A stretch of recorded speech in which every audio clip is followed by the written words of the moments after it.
My name is Emma Williams, and this story begins with the moment my husband shattered every piece of my self-worth. July in Austin, Texas. 7 months pregnant, standing in our bathroom mirror at 6 p.m., trying to prepare myself for another evening of emotional warfare. The relentless summer heat amplified everything. My swollen features, throbbing back, the way my maternity clothes stretched across my changing body like evidence of failure. Marcus would return soon from his elite fitness center. These days, the sound of his key in our apartment door filled me with dread rather than anticipation. The building trembled as he entered, his equipment bag crashing against hardwood floors like thunder announcing a storm. His approaching footsteps carried the arrogance of a man who viewed everything around him as personal property, including his pregnant wife. He materialized in the bathroom doorway, every inch the Instagram sensation that had captured my heart 2 years earlier. 40,000 followers worshipped Austin's hottest trainer, and studying him now, designer athletic wear sculpted to his frame, hairstyled despite hours of intensive client sessions, I recalled the magnetic attraction that had made me believe in fairy tales. But when his gaze landed on my reflection, his expression transformed into something that froze my blood. Revulsion. Complete, unmasked disgust at the sight of his expectant wife. The silence between us stretched like an abyss. I watched his face in the mirror, desperately hoping for some trace of the man who once called me beautiful, who used to worship my skin like I was sacred. Instead, I saw a stranger evaluating damaged goods. His phone materialized from his pocket, fingers moving with calculated precision. The screen pivoted toward me, revealed Instagram photographs, women with impossible physiques, pregnant influencers who resembled fitness models with tiny ornamental bumps. Meet Jessica, my newest client. His tone carried the enthusiasm reserved for genuine achievements. The woman in workout gear displayed a 6-month pregnancy that barely registered. And here's Maria, mother of 3 children. Each image struck like a physical blow. These women radiated health and confidence, their bodies showcasing discipline and self-respect. I apparently lacked entirely. My reflection stared back from the mirror, bloated features, arms that had expanded beyond recognition, legs that felt disconnected from my identity. The comparison was surgical in its brutality. Marcus had always possessed an uncanny ability to locate weakness and exploit it with precision. During our courtship, this talent had felt protective. He'd shield me from others, judgment by addressing it first, cushioning inevitable criticism. Now I recognized it as conditioning. He'd been training me to accept his assessment as gospel truth. His voice cut through my spiraling thoughts with the disappointed tone of a trainer addressing a client who'd abandoned all effort. The words that followed would replay in my mind for months afterward, each syllable designed to strip away whatever confidence remained in my pregnant body. The baby shifted inside me, tiny kicks against my ribs, reminding me why my frame had adapted, why every stretch mark and swollen joint served a purpose Marcus refused to acknowledge. I pressed both hands protectively over my belly, attempting to shield our son from his father's rejection. But Marcus wasn't finished with his demonstration. He continued scrolling through carefully curated images, each one selected to illustrate how completely I'd failed at the fundamental requirement of being his wife, remaining visually appealing regardless of circumstances. The cruelty wasn't just in his words, but in his timing. He'd waited until I was most vulnerable, most dependent on his support, before revealing how thoroughly he'd withdrawn it. This wasn't disappointment. It was strategic emotional demolition designed to leave me grateful for whatever attention he might occasionally offer. That night, after he departed for another business meeting that would extend until sunrise, I sat on our bed feeling my son's movements beneath my palms. Each flutter felt like a promise, a reminder that someone in this relationship still chose love over vanity. Something hardened in that moment. Not breaking. I'd been fracturing for months. But crystallizing, like pressure transforming coal into diamond, creating something unbreakable from destruction. Marcus believed he'd found the ideal moment to reveal his true nature, when I was too pregnant and dependent to retaliate. He assumed cruelty would make me smaller, more manageable, grateful for his continued presence despite my obvious inadequacies. He had no idea he'd just forged his own enemy. The psychological warfare that followed was methodical in its savagery. Marcus began treating our home like a photography studio for his social media empire, rearranging furniture to create optimal lighting for his shirtless content, while I became increasingly invisible in my own space. His Instagram engagement exploded exponentially. Comments flooded in from women offering themselves as alternatives to whatever unfortunate spouse was restraining him. He'd recite them aloud sometimes, disguising malice as humor while ensuring I understood exactly how replaceable I'd become. The message was unmistakable. Commitment meant maintaining your market value regardless of circumstances. My pregnancy had rendered me valueless in the only currency Marcus recognized, physical appeal that enhanced his brand image. He began staying out later, returning home saturated with expensive perfume and foreign shampoo scents. When confronted, he'd reverse the narrative with practiced expertise, transforming every legitimate complaint into evidence of my unreasonable expectations, my failure to understand the pressures of building an empire. According to Marcus, his emotional withdrawal wasn't brutality. It was natural consequences of my choice to abandon self-care. 3 weeks before my due date, he initiated the conversation I'd been dreading since our bathroom encounter. His approach was formal, calculated, settling into our living room chair like he was conducting a termination meeting. His attire, designer jeans and a shirt showcasing his physique, suggested this discussion had been planned as meticulously as his workout routines. The clinical tone made my stomach clench with more than pregnancy discomfort. This wasn't about baby preparations or practical arrangements. This felt like a business dissolution. Marcus studied me with the detached evaluation he used when assessing potential clients, determining whether someone possessed the discipline worthy of his attention. The verdict was written in his expression before he spoke. He referenced his growing influence, potential sponsorship deals, brand partnerships that could revolutionize our financial situation. His phone glowed with impressive metrics, evidence of the empire he was constructing on the foundation of our marriage. But his language was carefully conditional, everyone involved. As if my participation in our relationship was now subject to performance reviews and quarterly assessments. Before I could respond, his phone erupted with a call that transformed his entire demeanor. His posture straightened, voice dropping into the smooth, confident tone reserved for lucrative opportunities. The conversation lasted 20 minutes, filled with references to major supplement company collaborations, expansion possibilities that could change everything. When he disconnected, his eyes held excitement I hadn't seen directed toward me in months. Another late night, another business meeting that would conveniently extend until dawn.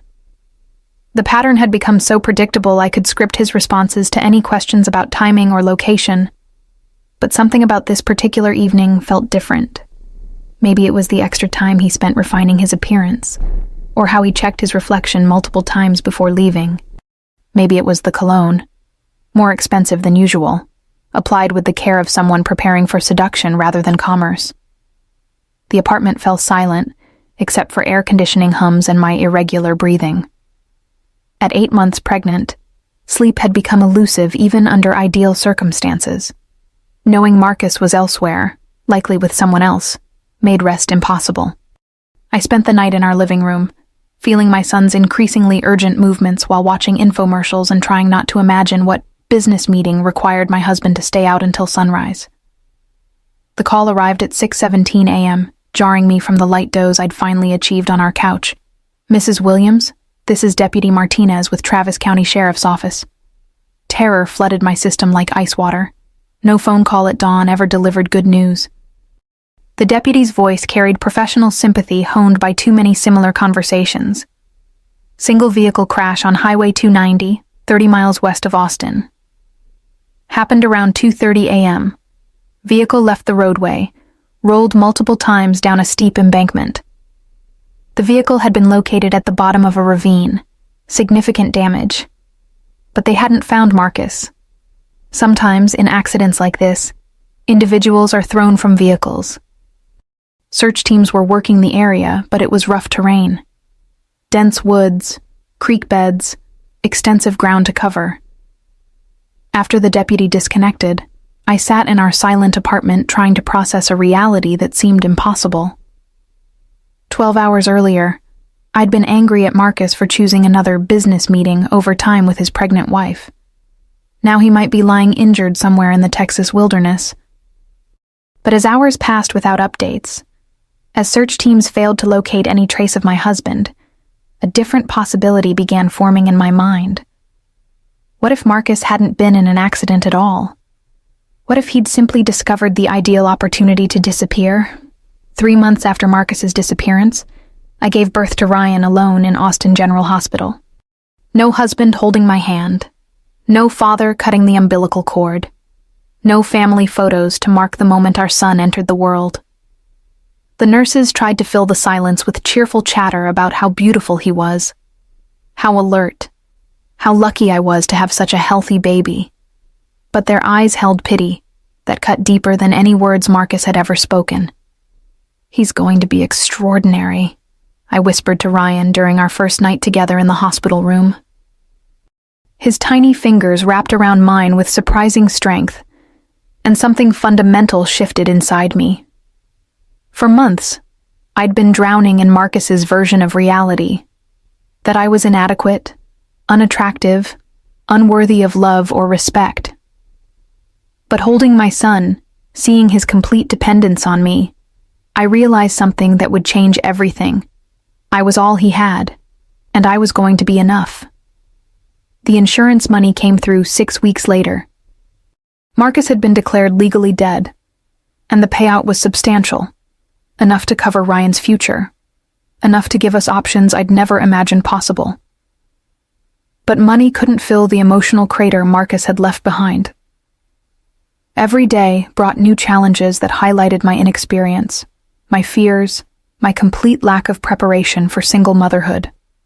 Ryan cried constantly those first few months. Nothing I did seemed to comfort him. Not feeding, not changing, not the lullabies I sang with increasing desperation. Some nights, I'd walk the floor for hours, both of us crying, wondering if I was failing him the way Marcus had failed us both. The lowest point came when Ryan was 4 months old. He'd been screaming for 3 hours straight, and I'd tried everything. Finally, I set him gently in his crib and walked to the bathroom, where I collapsed on the floor and sobbed. "I can't do this," I whispered to the empty room. "I'm not strong enough." But even as I said it, I knew it wasn't true.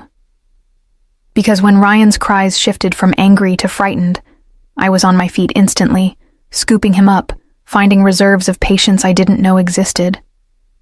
The turning point came during a routine pediatric visit when Dr. Martinez noticed the exhaustion I'd been trying to hide. "Emma, you're doing an incredible job," she said, watching me calm Ryan with practiced efficiency. "But you need support. Have you considered joining a single mother's group?" The suggestion felt like admission of failure. Good mothers didn't need support groups. They handled everything with grace and natural instinct. But desperation overcame pride. And the following Tuesday, I found myself in a community center conference room with 8 other women whose stories made my struggles feel less isolating. "My ex told me I'd never amount to anything without him," shared Maria, a woman about my age whose 3-year-old daughter played quietly nearby. 5 years later, I own my own accounting firm. My husband said I was too stupid to handle finances," added Jennifer, bouncing her baby son. "Now I'm working on my MBA while running a successful consulting business." Each story followed a similar pattern. Cruel partner, devastating abandonment, slow climb back to self-worth, eventual triumph. These women had taken their pain and transformed it into fuel for achievements their abusers never could have imagined. That night, I looked at Ryan sleeping in his crib and made a decision that would define both our futures. "Your father thought I was weak," I told him softly. He thought I'd crumble without him. But he was wrong about everything else, wasn't he? Maybe he was wrong about that too. The next morning, I researched dental schools while Ryan napped. I'd always been interested in healthcare, but Marcus had dismissed those dreams as unrealistic, impractical, beyond my capabilities. Now, with his voice finally silenced, I could hear my own thoughts clearly for the first time in years. The prerequisites would take 2 years. Dental school would be 4 more. Ryan would be in elementary school by the time I graduated, but we'd both be better for the journey. I enrolled in community college that fall, taking evening classes while Ryan stayed with a babysitter. The first semester was brutal, balancing motherhood, coursework, and the constant anxiety of financial planning.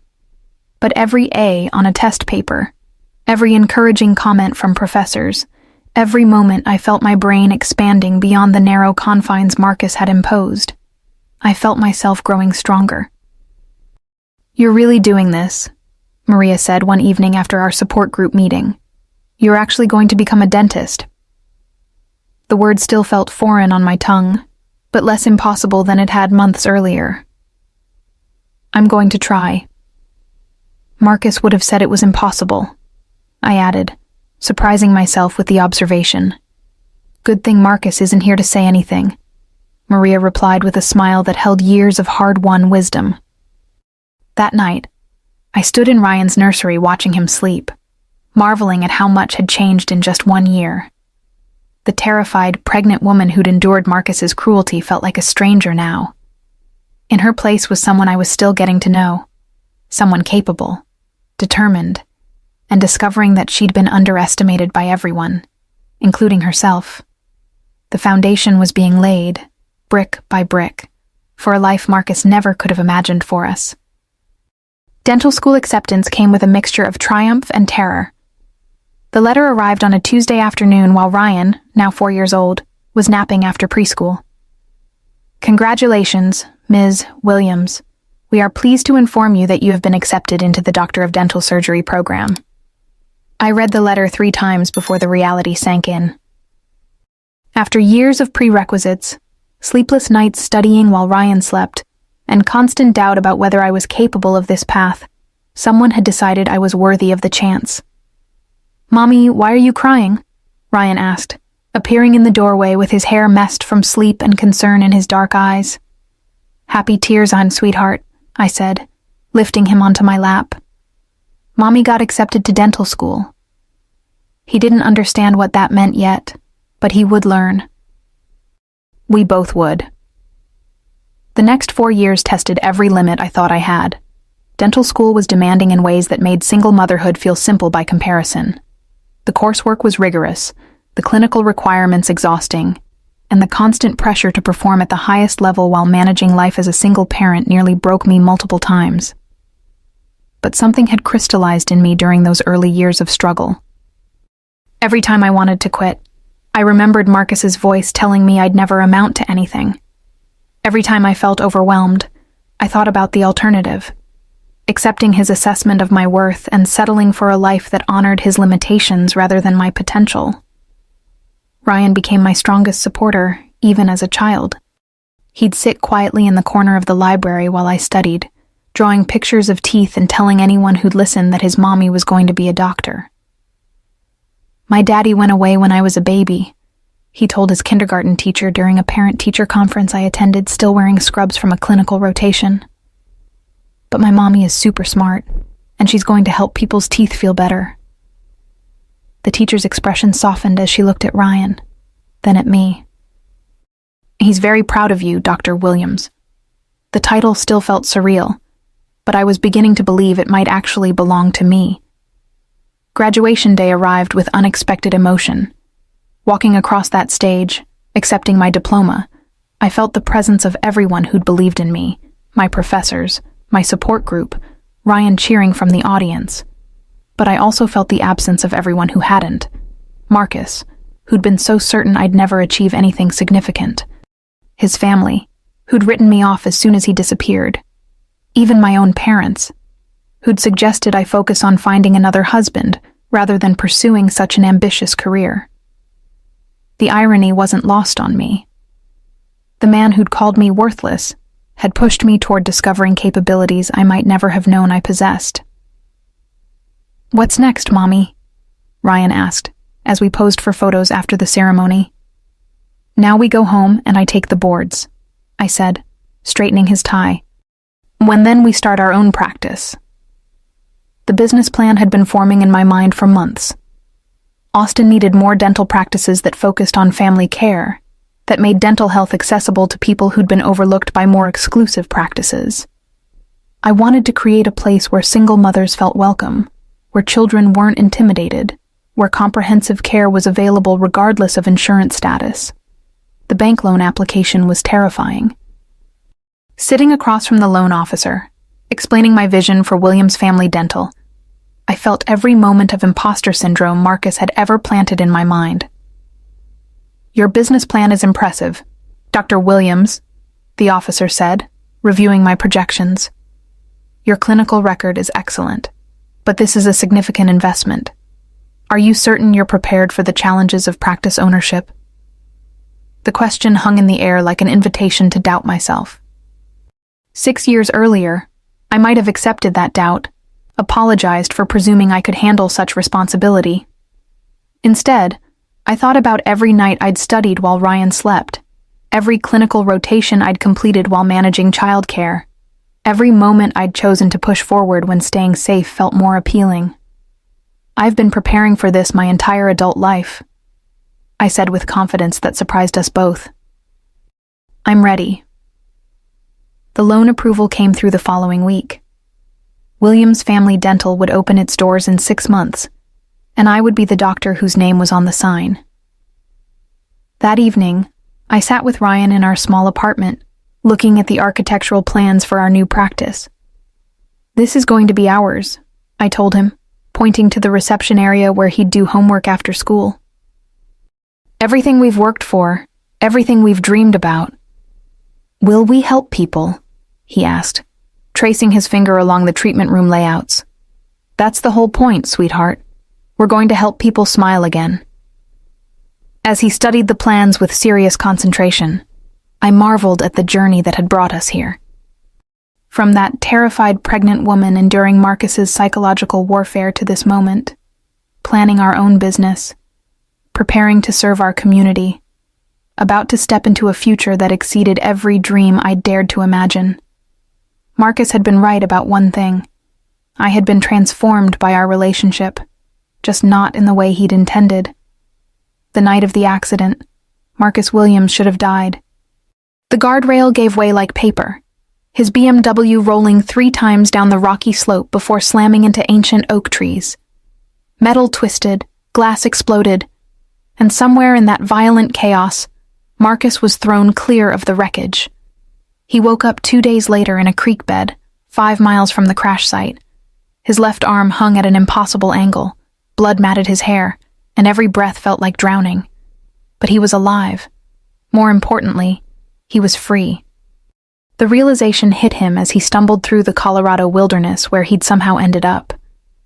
Back in Austin, they'd assume he was dead. Emma would collect his life insurance. His clients would mourn the loss of their favored trainer. His Instagram followers would create memorial posts about his inspiring life. Meanwhile, the real Marcus could disappear forever. It took him 3 months to heal enough to function normally. He'd been surviving in an abandoned hunting cabin, stealing food from campsites, avoiding any contact with civilization. The isolation gave him time to think, to plan, to decide exactly who he wanted to become.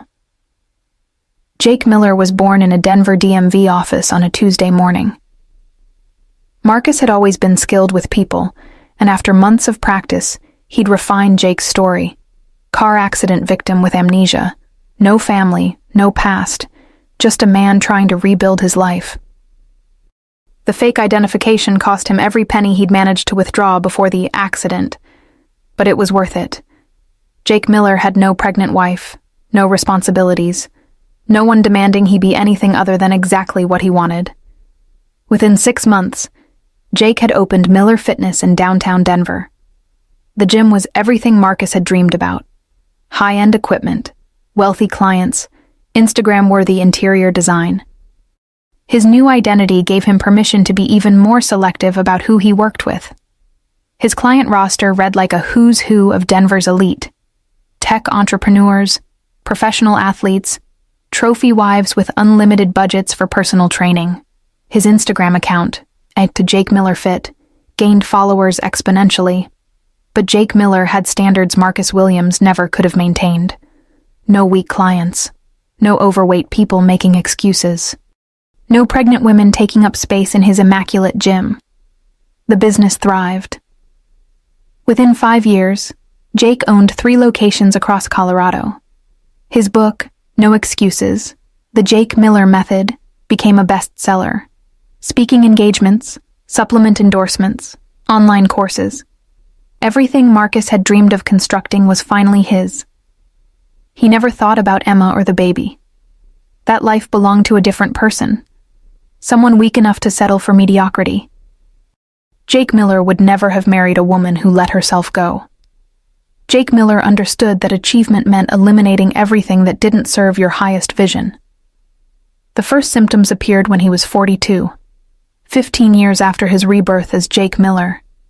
Fatigue that couldn't be explained by even his most brutal workouts.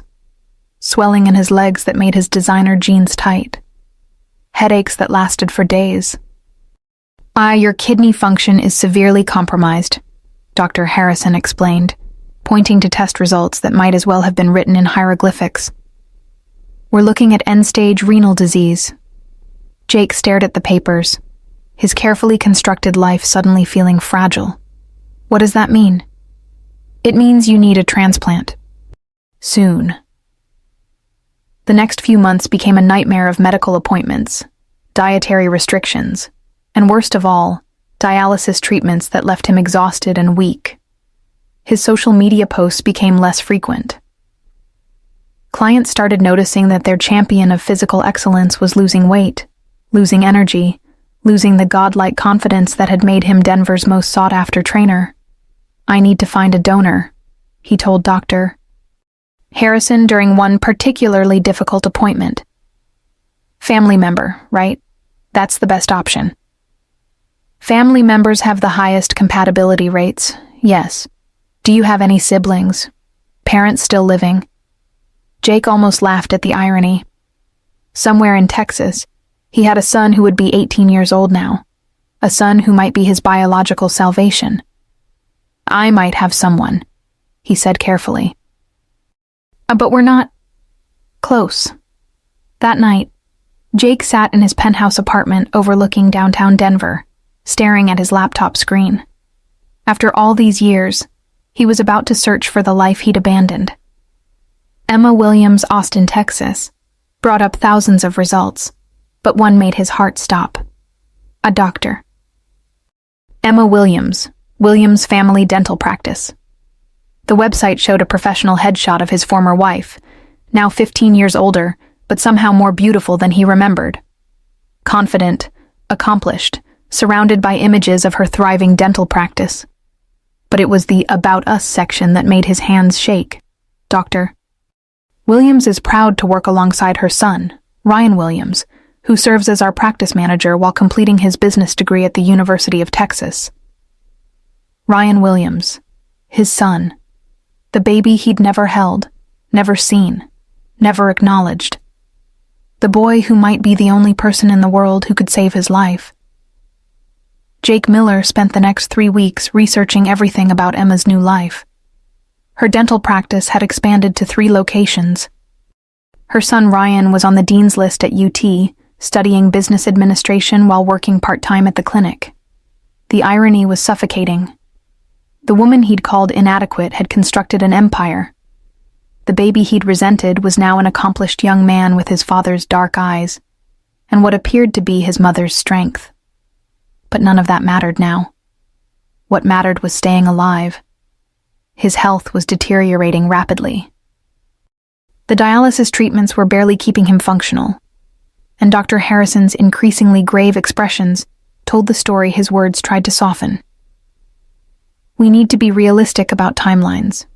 the doctor said during Jake's latest appointment. Without a transplant in the next 6 months, we're looking at very limited options. 6 months. Jake had 6 months to convince a son he'd never met to save the life of a father who'd abandoned him before birth. The plan formed slowly, carefully. He couldn't just appear as Jake Miller. Too many questions, too much risk of exposure. But he also couldn't reveal himself as Marcus Williams without destroying the empire he'd built in Colorado. The solution came to him during a particularly brutal dialysis session. He'd create a story that mixed truth with fiction, something compelling enough to get him in the door but safe enough to protect his identity. Jake hired a private investigator to gather more detailed information about Emma and Ryan's routines. The report made fascinating reading. Emma left for work at 7:30 a.m. every day. Ryan usually arrived at the clinic by 3 p.m. after classes. They both worked late on Wednesdays and Fridays. More importantly, the investigator discovered that Emma's practice specialized in reconstructive dentistry for accident victims and trauma survivors. Her website featured testimonials from patients who'd been given second chances and new beginnings. Jake could work with that. He crafted his story carefully. Jake Miller, entrepreneur from Colorado, involved in a car accident 15 years ago that left him with memory gaps and kidney damage. Recently discovered through extensive research that he might be related to someone in Austin, possibly the father of a young man named Ryan Williams. The story was close enough to the truth to be believable, but vague enough to avoid immediate verification. Jake practiced it for hours in front of mirrors, refining the right mixture of hope and desperation. His first attempt at contact was carefully indirect. He created a new email address and sent a message to Williams Family Dental, claiming to be researching family connections after a recent health crisis. The response came from Ryan himself, polite but cautious. He'd be willing to meet, but only at the dental office, and only with his mother present. Jake's hands trembled as he typed his acceptance. After 15 years of complete separation, he was about to face the family he'd abandoned. The flight to Austin felt like traveling backward through time. Every mile brought him closer to people who knew him as Marcus Williams, cruel, selfish, destructive. But he was arriving as Jake Miller, accomplished, refined, desperate enough to risk everything for one chance at survival. The night before the meeting, Jake sat in his Austin hotel room, staring at photos of Emma and Ryan on the dental practice website. They looked happy, prosperous, completely unaware that the man who'd nearly destroyed them was about to walk back into their lives. His reflection in the hotel mirror showed the toll his illness had taken. The muscular physique that had been his trademark was diminished. His skin had a grayish pallor that makeup couldn't quite hide, and his eyes held the desperation of someone running out of time. But underneath the physical changes, he was still the same person who'd looked at his pregnant wife with disgust, who'd chosen his own comfort over his family's well-being, who'd built a new life on the foundation of abandoning his responsibilities. The question was whether Emma and Ryan would be able to see past Jake Miller's carefully constructed facade to the Marcus Williams, who'd caused them so much pain, and whether a dying man's desperation would be enough to earn forgiveness from the family he'd thrown away. Williams Family Dental occupied a modern building in downtown Austin, its glass facade reflecting the Texas sun in ways that made Jake's eyes water. Or maybe that was just the anxiety. He sat in his rental car for 20 minutes, watching patients enter and exit, trying to summon the courage to face the family he'd abandoned 15 years earlier. The dialysis from 2 days ago had left him weak, and the stress of the situation made every symptom worse. Finally, he forced himself out of the car and walked toward the entrance. The reception area was exactly what he'd expected from Emma's website: warm, welcoming, designed to put nervous patients at ease. Everything about it radiated competence and care. "Mr. Miller?" The receptionist's smile was professional but genuine. "Dr. Williams and Ryan are waiting for you in the consultation room." Jake followed her down a hallway, lined with before and after photos of reconstructive cases. Emma's work was impressive. She'd truly become the skilled professional she'd always had the potential to be.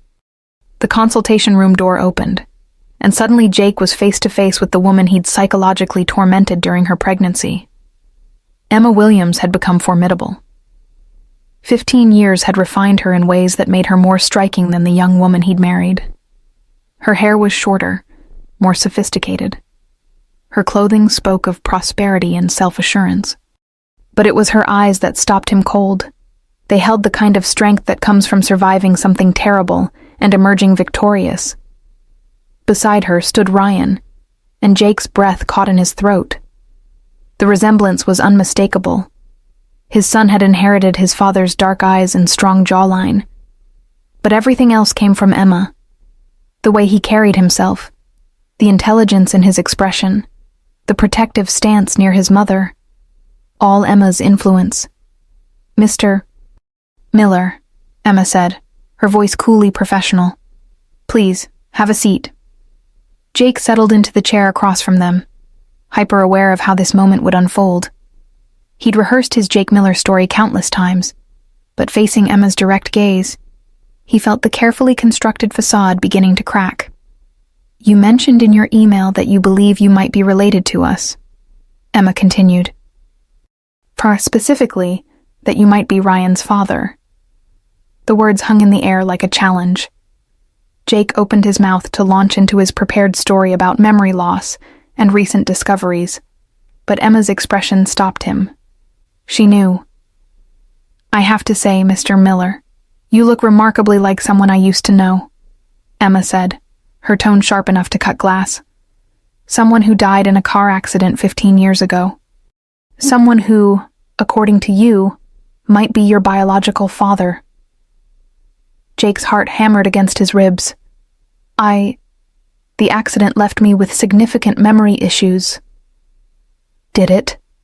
Emma's smile was razor thin. "Because the Marcus Williams I knew was an expert at creating elaborate stories to avoid taking responsibility for his actions. He was also extremely good at manipulating people into giving him what he wanted." The pretense crumbled completely. Jake looked at Ryan, hoping for some sign of connection, some hint that his son might be willing to listen. "This is really him?" Ryan asked his mother, never taking his eyes off Jake. "This is my father. This is the man who called me disgusting while I was pregnant with you," Emma said, her voice like ice. "The man who abandoned us both without a backward glance." Jake abandoned his Jake Miller persona entirely. The game was over. "Emma, I know you're angry." "Angry?" She laughed, but there was no humor in it. "Marcus, I buried you. I grieved for you. I spent years explaining to our son why his father wasn't there for birthdays and baseball games and graduation. I can explain everything. You can explain why you faked your own death.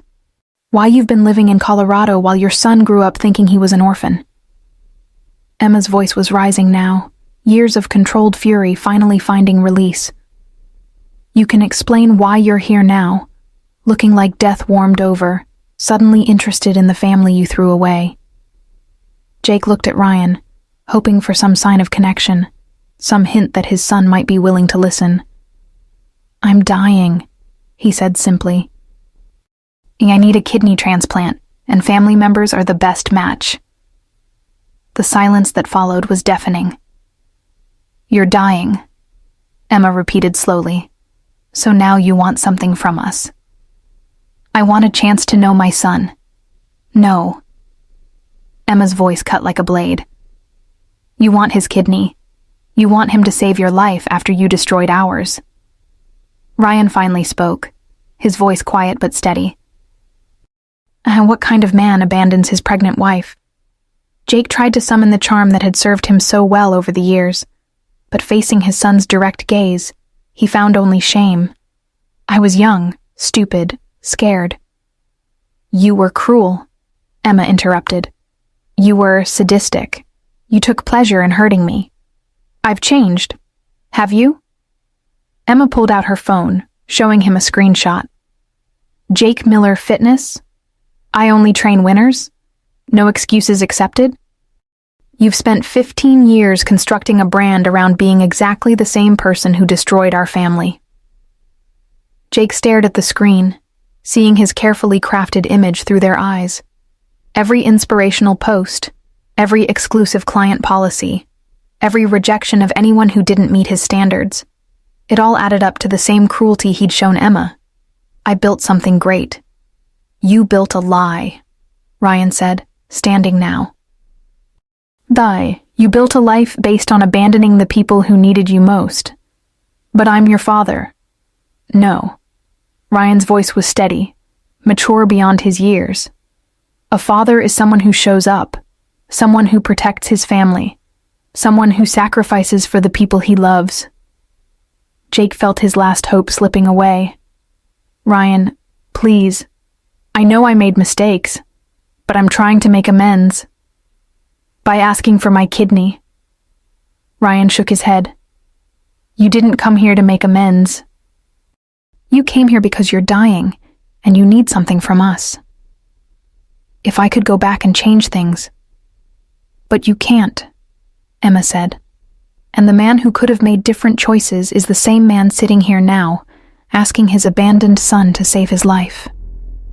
Jake looked between them, seeing the wall of righteous anger and complete rejection. 15 years of consequences were finally catching up with him. I'll die without a transplant, he said desperately. Emma's smile was cold and final. Then you'll die the same way you lived, alone, and completely by your own choice. The meeting ended with Jake being escorted from the building by security. Emma had made it clear that any further contact would result in restraining orders and criminal harassment charges. Jake drove back to his hotel in a daze, the reality of his situation finally sinking in completely. He had perhaps 4 months to live, no family willing to help, and a donor list that stretched into years he didn't possess. But more than the death sentence, what haunted him was the look in Ryan's eyes. Not hatred, disappointment. The kind of deep, soul-crushing disappointment that comes from meeting someone who could have been important and discovering they're exactly as hollow as advertised. That night, Jake sat in his hotel room and did something he hadn't done in 15 years. He examined his life with brutal honesty. The acclaim, the money, the sculpted physique, the Instagram followers. All of it had been constructed on a foundation of abandoning the people who'd needed him most. He'd spent 15 years proving he was superior to everyone else, while the woman he'd called inadequate had constructed something substantial and raised an extraordinary son. Emma had prevailed, not just survived, but flourished in ways that made his accomplishments appear empty. His phone buzzed with a text from Dr. Harrison. Test results alarming. Need to discuss treatment options immediately. Jake deleted the message without reading it fully. He knew what the doctor would say. More dialysis, more medications, more desperate measures to buy time he'd already squandered. Instead, he opened his laptop and began typing. To whoever finds this, my name is Marcus Williams. Though I've been living as Jake Miller for the past 15 years, I faked my death in Austin, Texas, in 2010 to escape my responsibilities as a husband and father. I spent these years building a fitness empire in Colorado while my wife raised our son alone. The confession took him 3 hours to complete. He detailed everything: the staged accident, the false identity, the business empire, the diagnosis, the failed attempt to reconnect with his family. I'm sharing this because my son, Ryan Williams, deserves to know the truth about who his father really was. Not the man who abandoned him, not the fake persona I created, but the coward who was too selfish to be present for the people who needed him most. He attached bank account information, business ownership documents, and a letter specifically for Ryan. You are everything I could have been but chose not to be. Your mother raised you to be the kind of man I never learned to become. I'm proud of you in a way I have no right to be. And I'm sorry in ways I don't have words to express. The businesses, the money, the property. It's all yours. Not because I think it compensates for anything, but because you'll do something worthwhile with it. something that helps people instead of just serving your own ego. Jake uploaded the confession to a scheduled post on his Instagram account, set to publish in 72 hours. Then he turned off his phone and lay down on the hotel bed. The kidney failure took him peacefully 2 days later. Hotel housekeeping found him on a Thursday morning, looking almost serene in a way that surprised the medical examiner. The Instagram post went live as scheduled, creating a social media firestorm that lasted for weeks. Jake Miller's confession became a viral sensation, shared millions of times as an example of how achievement means nothing without character. But the real impact was in Austin, where Emma and Ryan read the truth about Marcus Williams for the first time. "He was right about one thing," Ryan said, sitting in his mother's kitchen after the funeral they didn't attend. "You did raise me to be the man he never became." Emma looked at her son, now 25, finishing his MBA, already talking about expanding their dental practice to serve underprivileged families, and felt a deep satisfaction that had nothing to do with revenge. "We constructed something genuine," she said, "something that serves people. Something that endures." The money from Marcus's businesses went into a foundation that provided dental care for single mothers and their children. Ryan insisted on the name, the Emma Williams Foundation for New Beginnings. "Everyone deserves a chance to rebuild," he said at the foundation's launch event. My mother taught me that strength isn't about being flawless. It's about showing up for the people who matter. Emma watched her son speak to the crowd of dental professionals, community leaders, and families who would benefit from their work. This was the legacy she'd created, not just a thriving practice, but a human being who understood that true power comes from lifting others up. Marcus Williams had received exactly what he deserved, a lonely death that matched his selfish life. But Emma Williams had gotten something better than revenge. She'd gotten justice, served by simply becoming everything he'd said she never could be. The irony wasn't lost on her. The man who'd mocked her pregnancy had died, needing something only his abandoned son could provide. The woman he'd called disgusting had become a pillar of her community. The baby he'd resented had grown into a man who embodied every virtue his father lacked. Standing in her successful practice, watching her son coordinate foundation activities with the same dedication she'd once poured into surviving Marcus's cruelty, Emma felt the final piece of her healing click into place. She hadn't just overcome her abuser, she'd made his cruelty irrelevant. The scared, pregnant woman who'd once begged for his approval no longer existed. In her place stood Dr. Emma Williams, mother, entrepreneur, community leader, and living proof that some victories are worth waiting for. Marcus had spent 15 years building an empire based on superiority and exclusion. Emma had spent those same years constructing something far more valuable, a life based on compassion and inclusion. In the end, only one of them had created something that would outlast their lifetime. If this story touched your heart, please hit that like button and subscribe for more powerful stories that will leave you speechless. What do you think about my decision? Share your thoughts in the comments below. Pass this video along to someone who needs to hear this incredible story, and don't miss the next amazing tale we have waiting for you. Thanks for watching.